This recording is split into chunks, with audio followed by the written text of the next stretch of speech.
ಅಪ್ಪ ಎಂಬ ಅದ್ಭುತ ಜೀವ,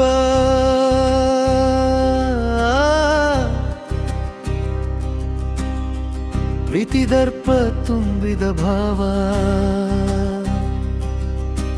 ಚಂದದ ಬಾಳಿಗೆ ಅಡಿಪಾಯ ಹಾಕಿ ಕೊಟ್ಟವ.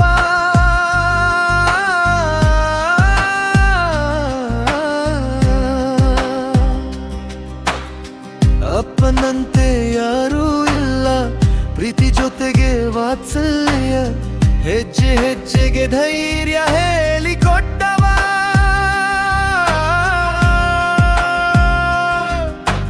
ಬಾಳಿನ ಕಷ್ಟ ನಷ್ಟ ತಿಳಿಸಿಕೊಟ್ಟೋನು ಅಪ್ಪ.